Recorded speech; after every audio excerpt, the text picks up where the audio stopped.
Hello and welcome to another edition of In Between the Pages with James Lott Jr. I'm James Lott Jr. And so many of you out there have asked for this person.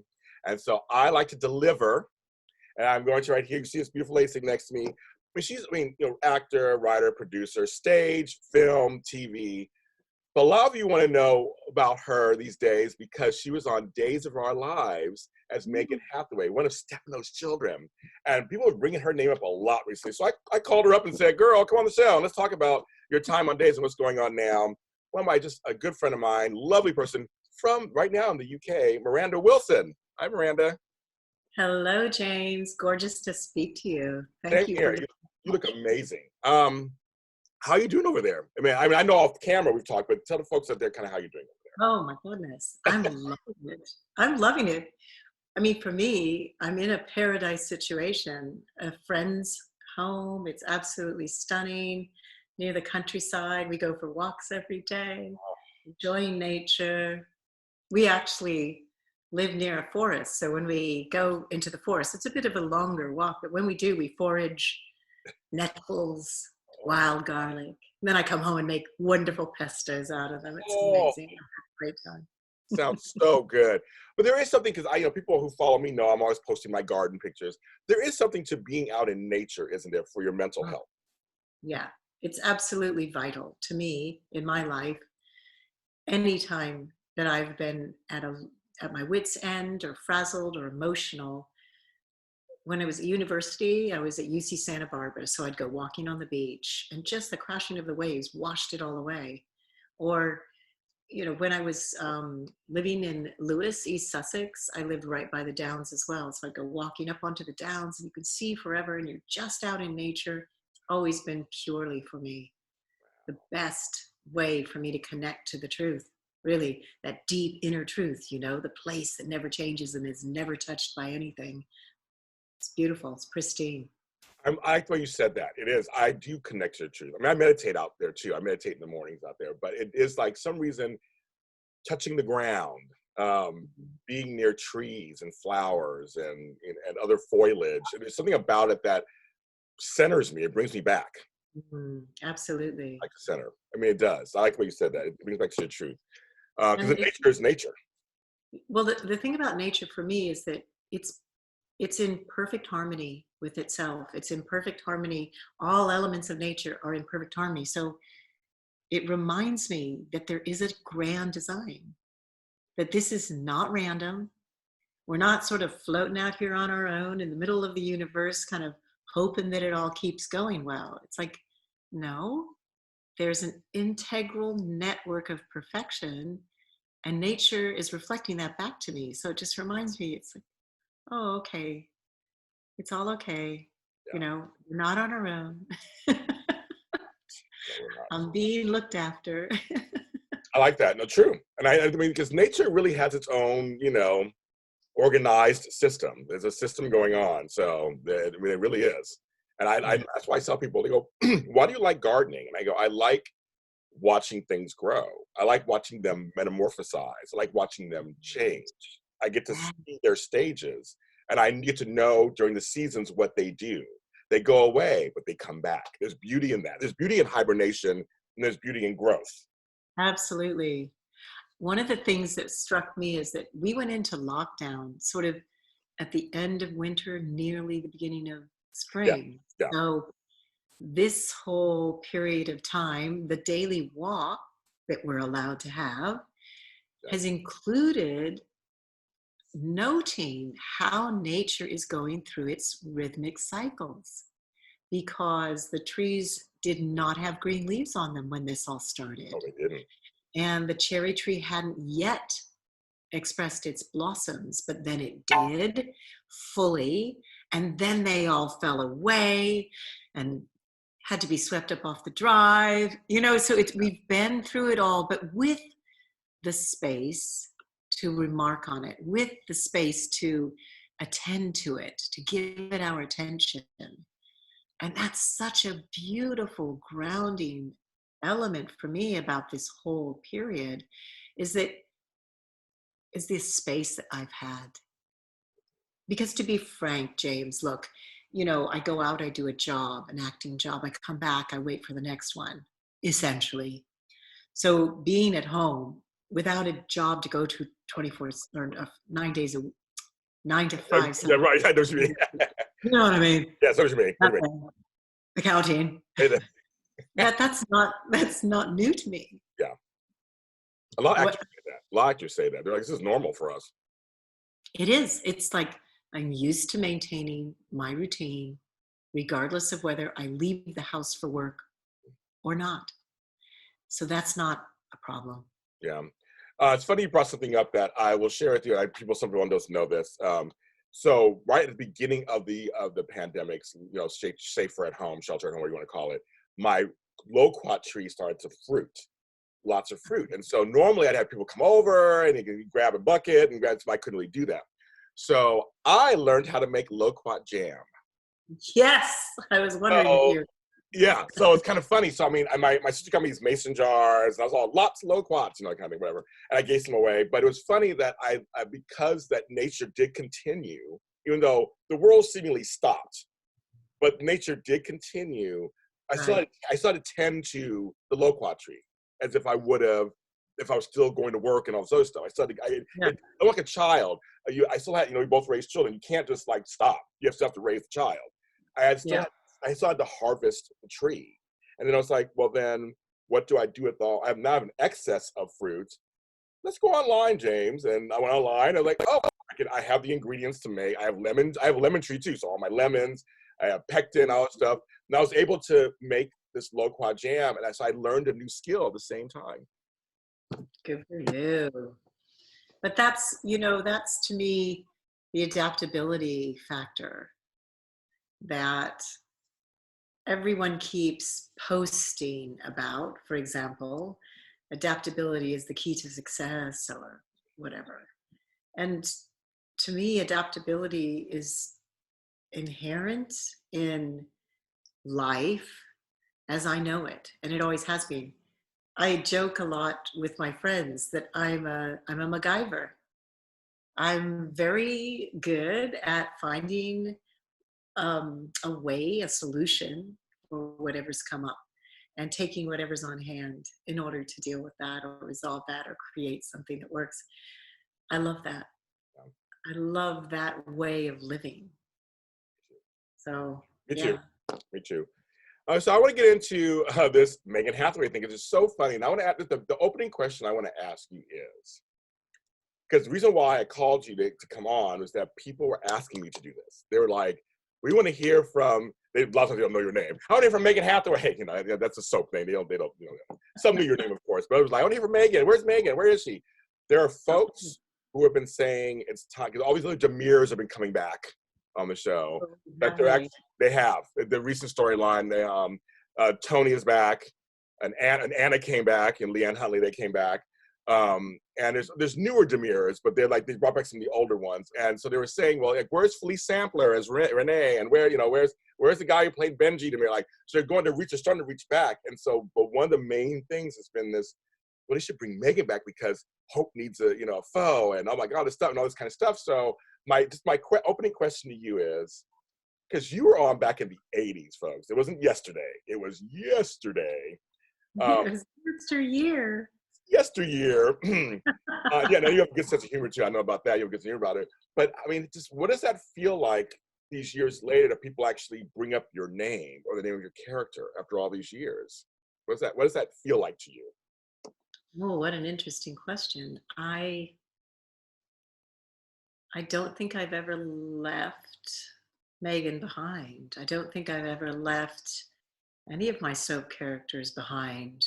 They've always been a foundation of my movements forward, because for me, they were creations or co-creations, to be fair, because I didn't create these characters in any kind of a vacuum. Right. I was given a template to fill in, and that was a joyful experience of cooperation and co-creation and just beauty that I have always held very dear to my who I am. Equally, there was a long period of time when there was no real mention of any of my soap characters. Right. Living in England, for example, Yeah. Days of Our Lives wasn't popular over here. But more than that, I was raising kids, and there wasn't that. It was Facebook, I think, that brought this all back. And as soon as Facebook started happening, people started coming and requesting to be friends because they were fans of the show and fans of my character on the show. So more than half of my friends on Facebook are actually fans. Yes. Yeah. And that's what it's so, it just feels, I don't know the right word. What's the right word? Supportive, but also just joyful that people recognize Megan as having been a creation and that they enjoyed that and that they'd like to see more and they like to talk about it. And that to me is, it feels great that I was able to give that and share that and offer that to the population. Yeah, I think, because you've done several soaps, obviously, back in the day and stuff, but I think it's one of those few, and if you agree with this or not, one of the few genres, because they're on for a long time and they're still on, Days is still on, one of the 4 soaps left. It just, Exactly. you can't really get this anywhere else. I mean, you may get a movie role that may last a long time, but, Right. but it's just interesting to have this in TV genre, very few shows where people are still talking about a character that you did, 30, 40 years ago. I mean, like, That's or all even right. 20 years ago, or even 10 years ago. Like, you don't really get that. But I think soap operas afford that, don't they? I think that soap operas create a fan base where the characters become as important as the friends down the road.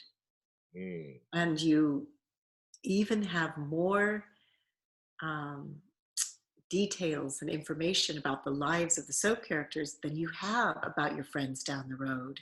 So, in one sense, they are better friends for you than your friends down the road. Now, I'm not dissing real people. Sure. Is that right? Of course not. And I'm not in any way suggesting that all you need is a bunch of soaps. But all I'm saying that is in terms of the psychology of the human, seeking brotherhood, let's say, camaraderie, a sense of identification, a soap offers that more readily than someone down the road, friends in your life who are already trying to kind of keep out certain information, only include other information because everybody's got a bit of an agenda about what they want people to see and don't want people to see. And soap characters, you see it all. Yes. And so it's almost as if you get more from that relationship than you do from a real one. It's all artificial. So there's a bit of a danger there in imagining that it's real, perhaps, for one's own health, emotional, psychological health. We need real people because a soap character can't talk to you about your problems. No. But in terms of feeling that comfort and that community, that sense of, oh yeah, I know so and so, and that's what she did in that situation. The storylines come from life. Let's be fair. There isn't a story out there that doesn't come from life on this planet. So Right. there's always some value in that. Yeah. Was Megan bad? You know I'm saying that with tongue in cheek, of course, but I'm actually kind of curious because you portrayed her and had to love her.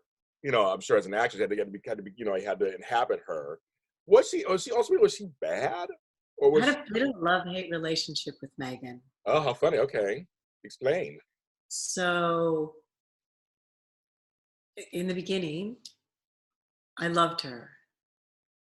And then as things started spiraling um, towards her killing Hope, I got fed up with her because she was really whingy. Mm. and just didn't get it. Yeah. Yes. So that was me, the actor, being judgmental about the character, let's say. But at the same time, I loved playing that. I Mm. literally gave myself over to being this bratty crybaby. She was bratty. Couldn't be She was pleased. bratty. Oh. I feel like Veruca Salt from like Willy Wonka. I want the world. I feel like Megan was like that. Exactly. And I'm like, oh, I mean, it didn't happen already. It didn't. Steph, I was like, Megan, be patient. And I'm like, no. And it was so easy to literally just completely give myself over to that. I mean, to the point where, let's be honest, if she wasn't going to be killed, if that wasn't the eventuality, then that would have become very tired very quickly as a character. It couldn't have lasted a long time. She would have needed to have far more interesting dimensions and perspective than just, I want Bo, I want Bo, I want Bo right now, right now. But I suppose because she was short term, Yeah, then that's why it was written that way. it worked. It worked. It worked, exactly. And it just made everyone really hate that character even more, which was great because it worked. Yes, which is a testament to you and the writing. You said collaborative effort. The writers, you, the actors, you made it all Yeah. work.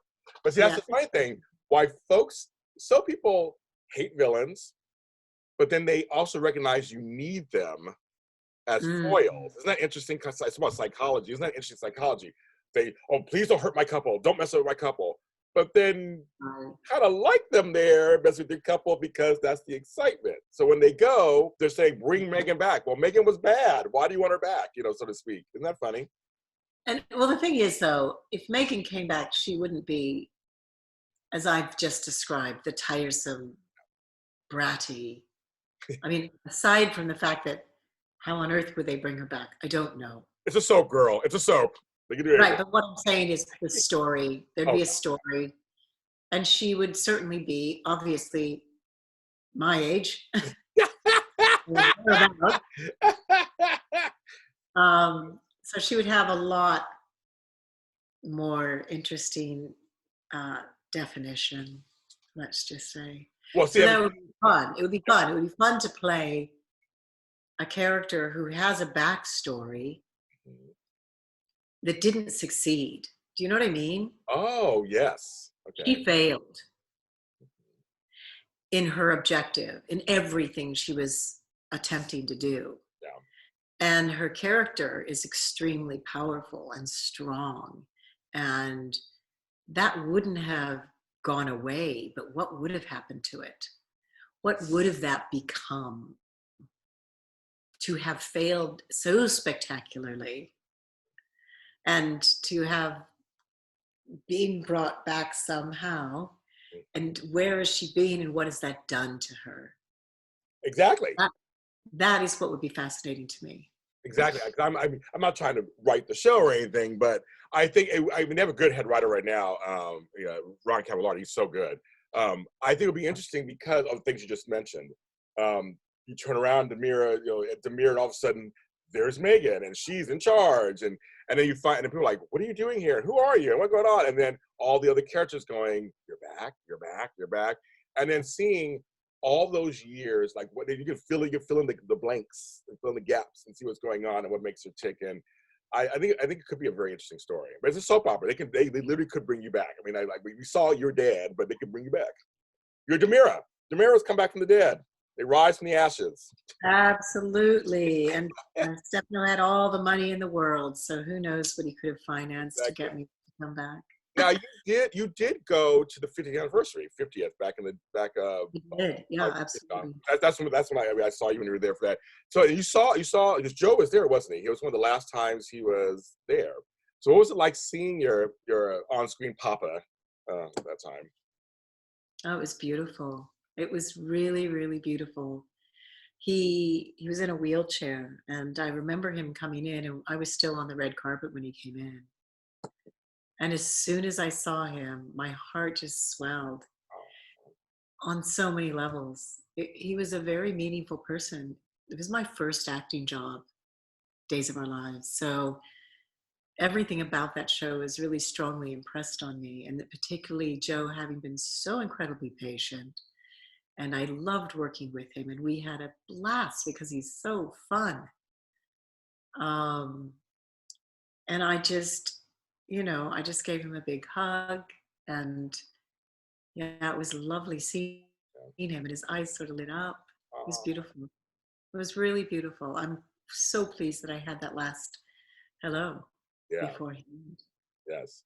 But you were there with all the other stars. There's a bunch of stars that were there from past and present. Does it feel like similar? I'd imagine it's similar to like a college experience or something where you guys all did this thing in a certain amount. You guys are part of this kind of sorority that you guys did this. You did this thing, and then now you're back, kind of celebrating it. I mean, is it similar to that kind of thing? It was for me. I assume that the people who are still on the show saw it differently, Sure, but yeah. But for me, it was very much as a reunion, I really wanted to see what everybody was up to, how they were doing, what their lives are like, if they had kids or not, were they married, were they single, had they started another venture. I was very curious about them, the people, who they are, because that's who I worked with. I worked with people. Yeah. So Andrew Massey and John, what's John Oh, oh my God, what was the guy's name? Delaney. It's Delaney, yes, John Delaney. Delaney. I almost said DeLorean, and I'm like, Yeah, that's not it. there's some different, yeah. Yes. It was lovely seeing both of them. A. Martinez, who I had worked with very closely on Santa Barbara, Yeah. and we had a long, intimate run because our characters were. I remember. It was lovely seeing him as well. And really, let's be honest, it was great to see everyone. I can't go through and name everyone because Right. it was a few years ago, but yeah. For me, it was very heartwarming. I was enthusiastic to say hello, to just to be there. And it brought back such fond memories.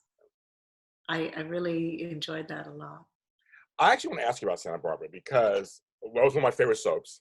And it was, by critics, it was held to a high standard. It won many Emmys. It was the Dobsons, a huge thing. I know many of the people from the show, from Nancy Lee Grant, A. Martina, and I've interviewed all of them. So I love Santa Barbara. So I like to ask people who are on Santa Barbara about this. Did you know at the time that the show was held in such high regard? It wasn't getting big ratings. It was held in such high regard, and how things were kind of done differently on that soap. Did you really realize that back then? I didn't know. I wasn't aware. I wasn't a person to read a lot of magazines or follow the press or anything in that respect. My publicist would say, "Oh, there's an article about you. Oh, okay. Is it good? Yeah. Okay, I'll read it." You didn't go through everything and see, am I in here? Am I in here? Am I in here? You didn't do that. I made the mistake when I was on Capitol of looking at a soap magazine on the stand at the grocery store. I was shopping with my boyfriend, and there was a photo of me on the cover, and I went.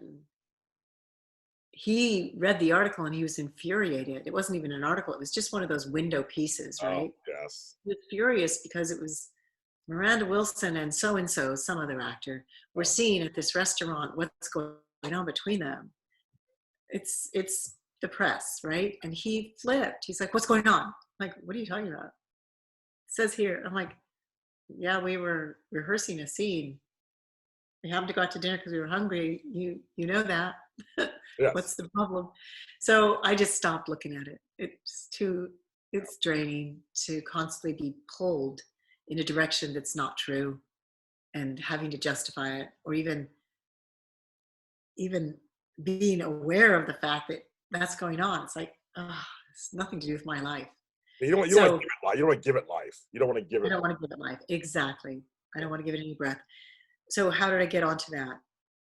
I was asking you about just being on a show that was highly regarded. Did you realize that? You were saying, I, you I know, didn't. I didn't know how big Santa Barbara was, or how. I knew that France loved it yes. because during my tenure on it, there were a couple characters who went to France, and that was because that was a great location to film because they were so in love with it. And then I went to, oh no, that was up to Capitol. Capitol was big in Italy, and when I was in Italy, they were following me around going, Capitol, Capitol. That was So funny. That's I so was amused by that as well. Yeah. So I only know about it when I go somewhere. When I was on days, I went to Australia, and it was big in Australia, and people were approaching me in the airport. So I thought, oh, it's popular here. But it's not relevant to the work. And right. at the time, there was not, I didn't have a big enough machine around me, as it were, Yeah. to have filled in all of those blank spaces and brought me up to speed. So I just did what came up and was happy to do it.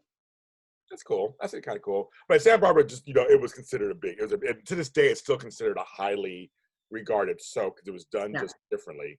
And the acting talent, including yourself, just bar none. It was really good. It just didn't last as long as it could have. It didn't get as big in the ratings as it could have, but it's still to this day. And every actor I talked to, go ahead. Don't you think it was because it's a bit different than the other soaps? It was. Yeah, there's a bit more humor. Yes. Lighter touch, which I love. Well, it's funny. So I interviewed Vincent Irizarry, who was on there, and I interviewed him last week. And the interview's coming out this week, and he said soaps try to inject humor, sometimes disastrous results, but Santa Barbara did it really well. With Gina and Keith and all these people, there were all these characters on it that they did it really well. They said that you don't see a lot of soap humor done well on soaps, and that's what set Santa. And you just brought that up. That's what you think Santa Barbara was set apart. That did drama clearly, but it also did comedy equally as well. Yeah, exactly. And I loved it for that. Yeah, and it also made it a complete joy to work on. Oh, good. I mean, well, to be fair, I just enjoyed working anyway. Okay, she's like,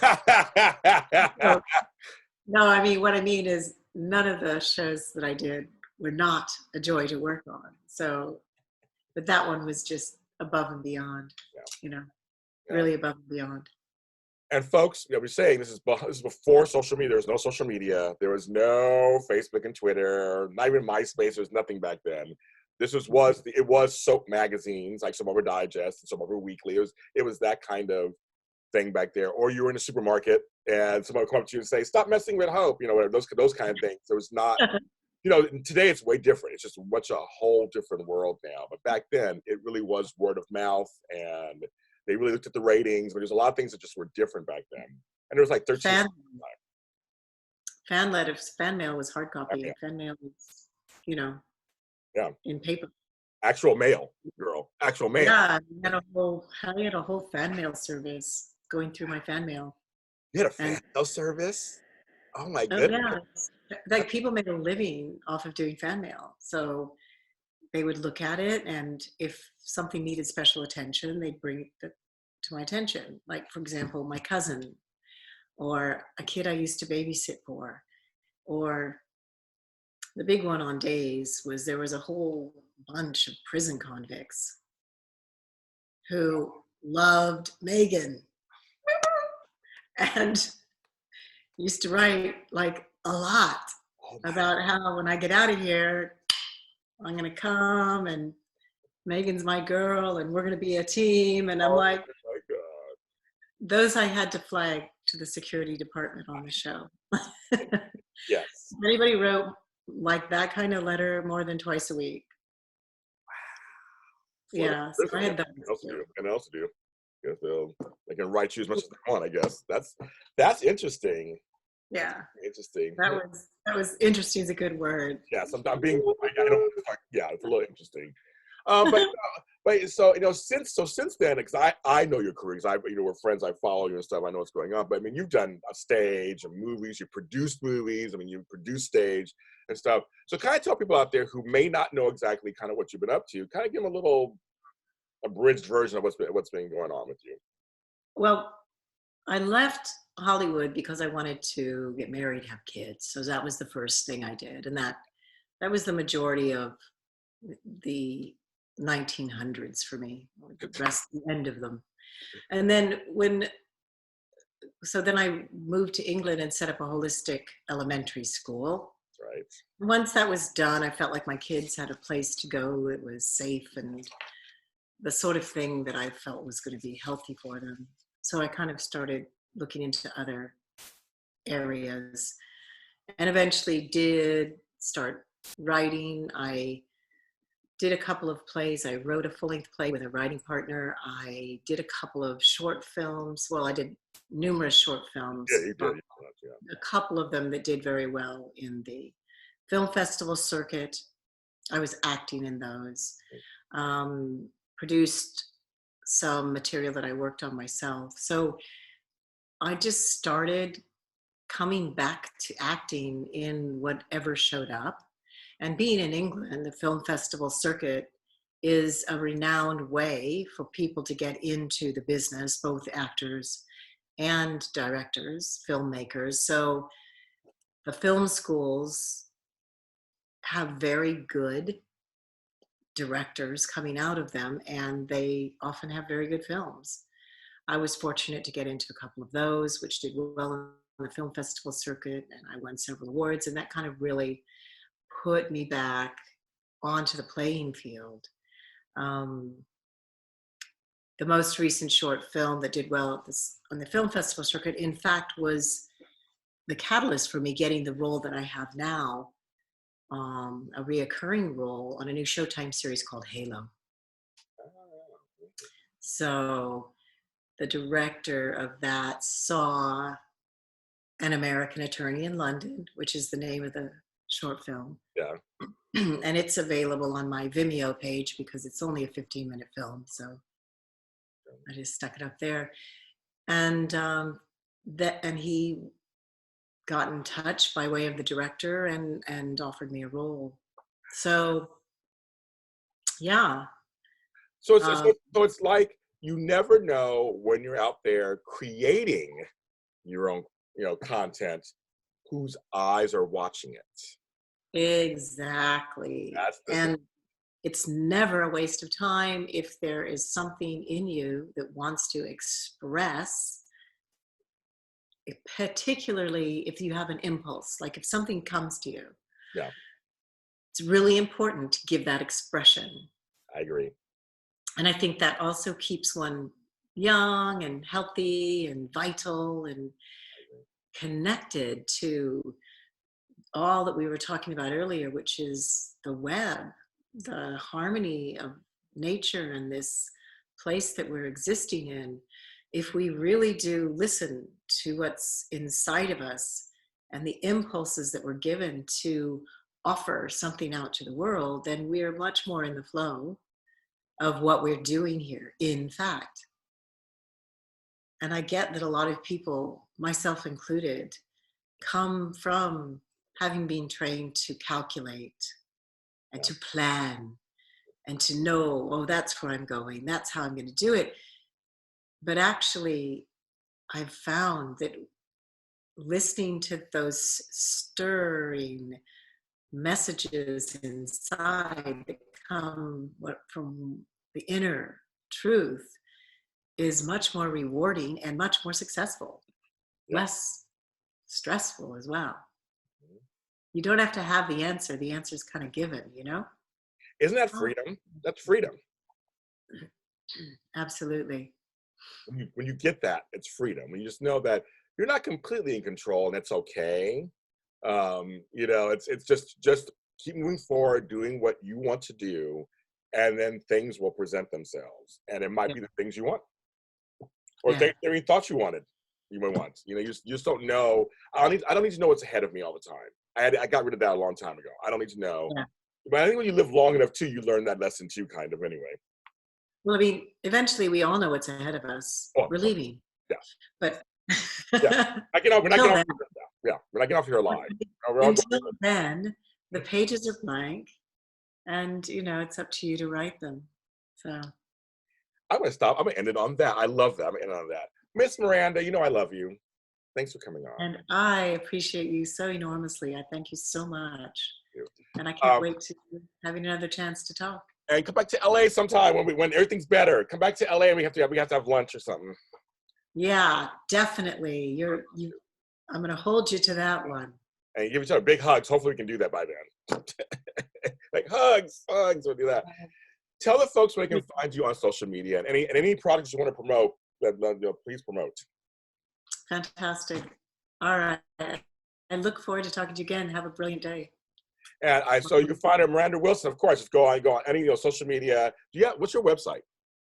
MirandaWilson.com. Sorry, is that what you asked me? I didn't catch that. No, so ask you so you can promote yourself. And you're on Halo on Showtime, but I just wanted to say. On Halo on Showtime, it'll come out next year, now delayed because of the filming hiatus. But no, other than that, I'm creating my own work, my own content. I'm doing my dialect coaching. MirandaWilson.com and pretty much all of my social media. Miranda C.A. Wilson on Instagram for Cheryl Ann. So Miranda Cheryl Ann Wilson or Miranda C.A. Wilson or Miranda Wilson. Yes. And I'm James Lott Jr. Follow me where all James Lott Juniors are at James Lott Jr. everywhere. Let's go ahead and do that everywhere. And everyone, please stay safe and sane during this time period. And we'll talk to you next time.